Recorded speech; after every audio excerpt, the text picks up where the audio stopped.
I'm going to discuss about the painting of modern school of art. The painting is the Rama Baptizing the Pride of Ocean. First, we will discuss about the general information of this painting. As is shown on the screen, the artist is Raja Ravi Verma. Period mid 19th century AD. Medium oil on canvas. Courtesy Lalit Kala Academy, New Delhi. Collection Chitrashala, Mysore. Now we will discuss about the subject matter of this painting. This painting is based on an episode of Valmiki Ramayan, यानी कि जो painting है वो किस पर आधारित है? वाल्मीकि रामायण पर आधारित है. After preparing his force for invading Lanka to recover Sita, Rama was held up the sea and his army was separated from Lanka. यानी कि सीता को वापस लाने के लिए, रिकवर करने के लिए रामचंद्र जी समुद्र के ऊपर एक सेतु बांधना चाहते थे, पुल बांधना चाहते थे. उसी के लिए वो वहां पर गए. Attempt to build a bridge were failed by the angry ocean. और उन्होंने जो ओशन यानी कि समुद्र से क्या कहा कि उसके ऊपर एक ब्रिज बनाने के लिए, ताकि वो कहाँ चले जाए? लंका चले जाए. लेकिन क्या हुआ? वो जो उनका प्रोसेस था वो फेल हो गया और वो वहां नहीं जा पाए, जिसके कारण जो रामचंद्र थे बहुत ज्यादा गुस्सा हो गए, बहुत ज्यादा उनको क्रोध आ गया. तब क्या हुआ? The Ram treated Varuna, the god of ocean, that he would destroy him if he didn't allow the bridge to be built.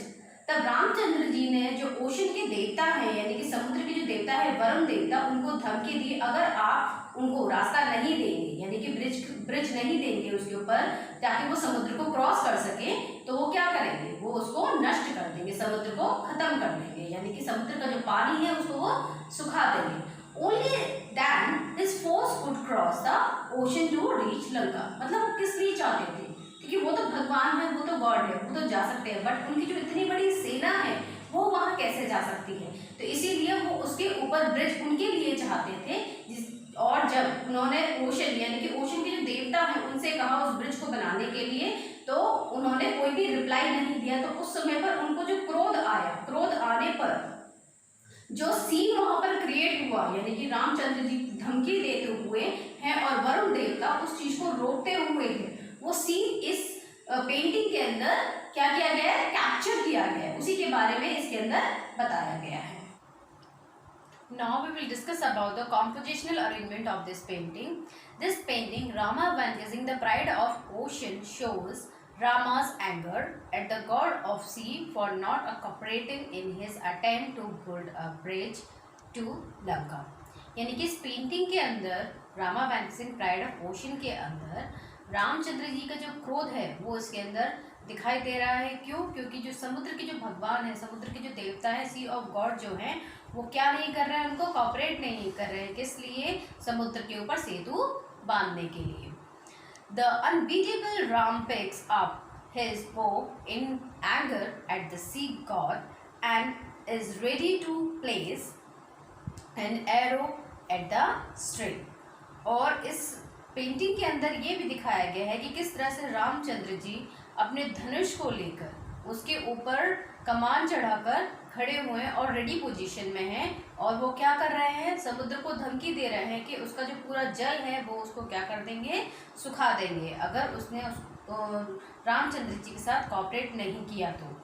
At this, Varuna along with his companion rushed to the pacify Ram. यानी कि इतना कुछ होने के बाद में यहाँ पर जो वरुण देव हैं, यानी कि समुद्र के जो भगवान हैं, वो बाहर निकल कर आते हैं और रामचंद्र जी को स्टॉप करते हैं, उनसे बोलते हैं, उनको पैसिफाई करते हैं, यानी कि उनको बताते हैं कि नहीं, ऐसा मत कीजिए. Angry Ram is standing sternly, his face shown is profile with eyes popping out. यानी कि यहाँ पर क्या दिखाया जा रहा है पेंटिंग के अंदर कि रामचंद्र जी खड़े हुए हैं, खड़ी पोजीशन, स्टैंडिंग पोजीशन में हैं, और उनकी जो आंखें हैं वो बाहर की तरफ आ रही है. यानी कि जब वो क्रोध की पोजीशन में, यानी कि क्रोध की कंडीशन में जब वो खड़े हुए हैं, तो क्या है, क्या सीन हो रहा है कि उनकी जो आंखें हैं वो बाहर की तरफ आ रही हैं. A bolt of lightning in the dark cloudy sky enhanced the effect of the upcoming rage of Ram. यानी कि जो लाइटनिंग इफेक्ट जो इसके अंदर दिखाई दे रहा है, जो क्लाउड्स के अंदर, जो बादलों के अंदर जो स्काई का जो लाइटनिंग इफेक्ट है, वो भी किससे कंपेयर कर रहा है, जो रामचंद्र जी की जो रेज हैं, यानी कि उनके अंदर जो क्रोध के जो रेज हैं उनके साथ में उसको कंपेयर किया गया है।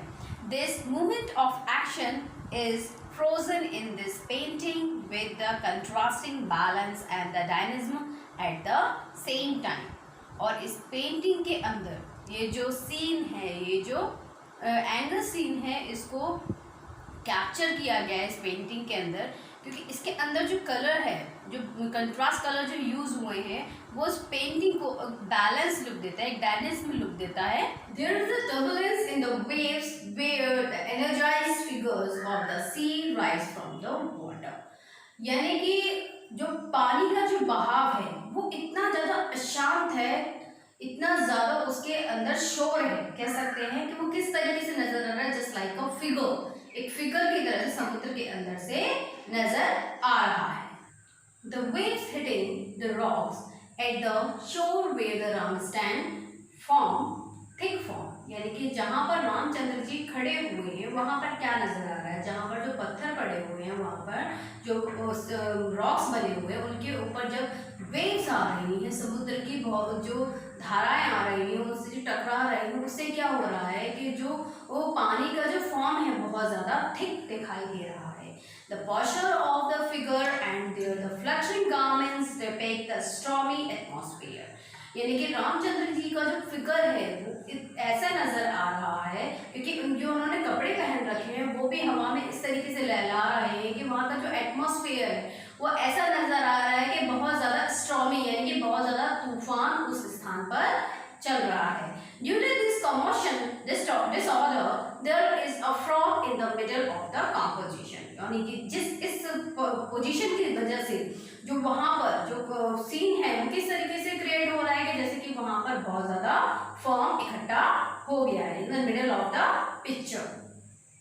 The contrast between the texture of solid rocks where the Ram is standing and the anoxious is rightly portrayed। यानी कि ये भी नजर आ रहा है कि जहाँ पर रामचंद्र जी खड़े हुए हैं वहाँ का जो टेक्सचर है कंट्रास्ट है, यानी कि वहाँ की जो कलर्स फॉर्म्स हैं जो बहुत ज़्यादा कंट्रास्ट यूज किए गए हैं, बट जिस पोजीशन में वो खड़े हुए हैं वो किस तरीके से नजर आ रही है कि क्रोध में हैं बट चिंतित हैं, बहुत ज़्यादा चिंता उनके फेस पर नजर आ रही है, ये भी इसके अंदर चित्रित किया गया है। Now we will discuss about the color scheme of this painting। Raja Ravi Verma was one of the pioneering artists who began to use the oil color as a medium of art under the European influence। यानी कि राजा रवि वर्मा जो पहले artist थे जिन्होंने oil colour को as a medium use किया है, क्योंकि अभी तक जितने भी आर्टिस्ट रहे, चाहे वो राजस्थान के अंदर हो, बंगाल के अंदर हो या मुगल के अंदर हो, डेक्कनी पहाड़ी जो भी आर्टिस्ट हो, अभी तक सभी ने सिर्फ वाटर कलर को ही एज अ मीडियम यूज किया था। राजा रवि वर्मा एक ऐसे आर्टिस्ट थे जिन्होंने ऑयल कलर को एज अ मीडियम यूज किया, और ये जो इन्होंने ऑयल कलर जो यूज किया है वो यूरोपियन आर्ट से इन्फ्लुएंस्ड है, यानी कि उनसे इंस्पायर है। This painting's colour are warm and muted gentle with the mostly brown, yellow and orange color। इस पेंटिंग के अंदर मोस्टली वार्म कलर यूज किए गए हैं, जिनमें से मोस्टली ब्राउन, येलो और ऑरेंज कलर यूज किए गए हैं। तो white is skilfully used in lighting the Ram's lines cloth, his only garment and the frothy sea। यानी कि व्हाइट कलर को बहुत ही ज्यादा हाई लेवल पर स्किलफुली तरीके से यूज किया गया है। जो रामचंद्र जी ने जो लंगोटी पहन रखी है उसके लिए व्हाइट कलर यूज हुआ है, और इसके अलावा द फ्रॉथी सी यानी कि जो झाग, समुद्र के अंदर जो झाग दिखाए जा रहे हैं उसके लिए व्हाइट कलर को यूज किया गया है। The three figures of the sea are the colorful। यानी कि सी के अंदर थ्री फिगर्स जो कि समुद्र जो वरुण देव है उनका और उनके साथ में जो उनकी दो पत्नियां हैं उनके जो फिगर्स हैं बहुत ही कलरफुल यूज किए गए हैं।